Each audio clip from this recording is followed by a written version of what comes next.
And so when you have a population, people have to migrate. And probably that's the same thing that happened in Europe. 500 years ago, as people started going to the New World, Americans and the Caribbean. Tone of the discussion has been us as victims. I'm involved in trade. So when you're in trade, you think, what have I got and what can I do with it? And I'd like us to think about that in that way. The way we've been talking about Africa, I couldn't believe this talented room of people here exists the way we've been talking about Africa. I came here thinking, what can all the skills these people have contribute to this debate? If population determines development, why are you saying depopulation will determine Africa's development? And there's a fact that every quantum leap in technology is preceded by a massive population explosion in every single part of history. Yet they want the reverse. The reason why I bring that forward is this new partnership for Africa's development is actually going in that direction. It's actually giving us the impression that our enemies, by donating some money, can help us to reverse our problem, when the problem is actually caused by our enemies stealing that money. There was a war going on between Africans and Europeans for several hundred years. I'd like to know, when did that war finish? What day did it end? And if it hasn't ended, why are we sitting here talking about development in relation to our enemies? Why can we not be talking about development as an independent entity? I take on board your point that indeed there are many battles that need to be fought.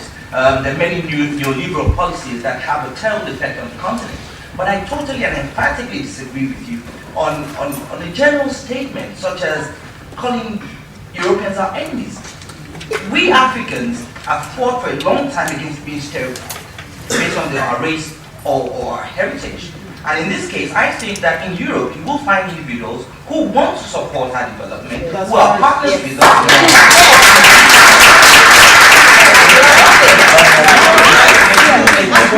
And I do see the Pan-Africanist viewpoint that you're pushing.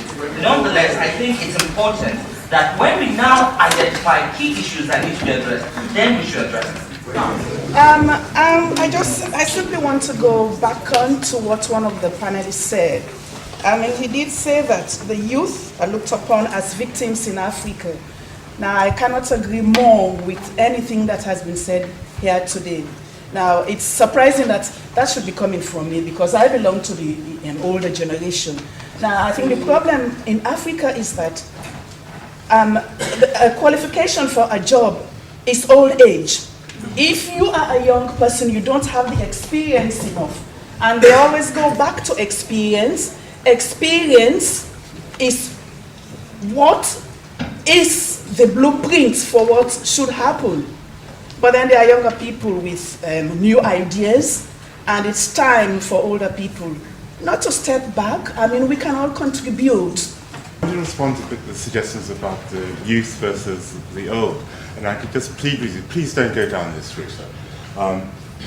It's a kind of mythology. Very quickly, if you take a Chicago school, the mothers got together and they bought a computer for that school. One of the kids in that school who used that computer most of the time was Bill Gates. When Bill Gates was negotiating with IBM, it was his father who helped him with negotiations. His father was a lawyer. Netscape is a mythology that was done by by this 21-year-old. Jim Clark, a big time, 30 years older than him, helped him. What we need to do, if there's a problem with generations, solve that problem. We need to work together. We do not need separate. To the gentleman in the red shirt who spoke about Bill Gates and other examples, I take on board what you said. Yes, there has to be a partnership between the old and the new generation, but you see, respect is a two-way street. If there's a partnership whereby one end does not respect the roles, responsibilities, and influences and impacts of both the other, then it's an unequal partnership. And that is what we have a lot in Africa, that ageism syndrome. And if that's not addressed as a key issue, then that partnership that you're talking about will not be able to bring out the kind of beneficial results that were mentioned, that you alluded to. That is my personal view.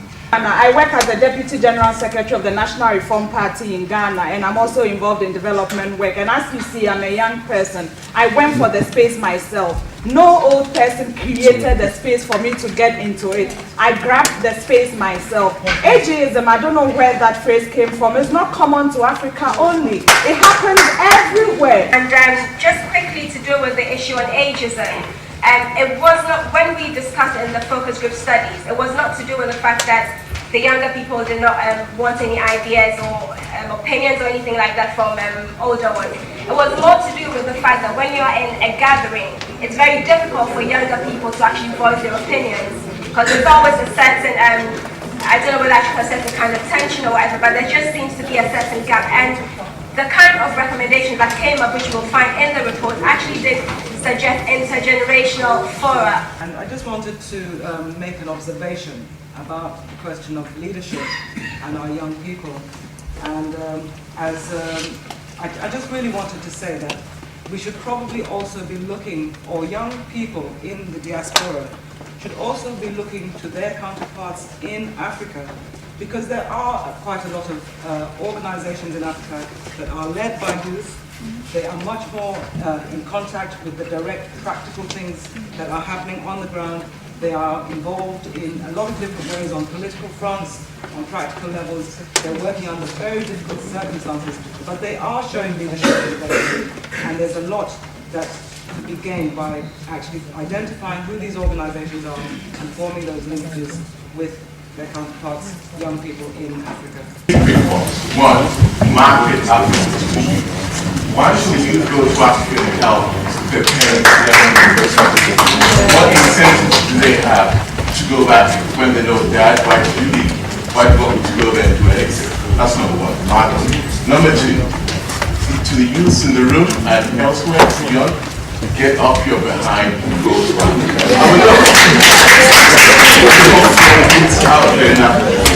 And number three, education. Education.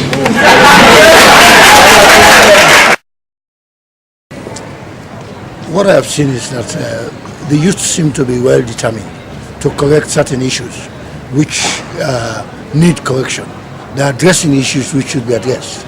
And in the case of the question of age, which came up so strongly, yes, well, we have to dwell more on that, and because the age should not be too much of a relevant thing.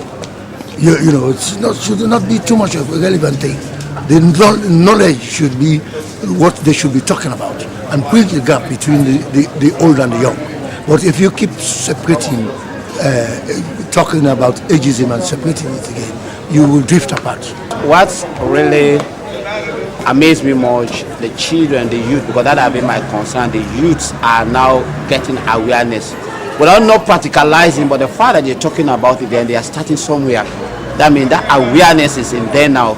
It's a question of implementing it now. But I really personally came as an observer.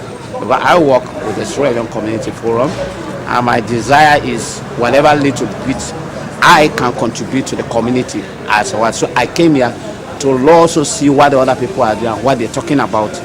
So that is why I'm here. Afford's mission is to enhance and expand the contributions that Africans in the diaspora make to Africa's development. So that covers all of Africa. It doesn't matter which part of Africa you come from. So long as you are within the African setting and you are involved in Africa's development, what we do basically is to support them.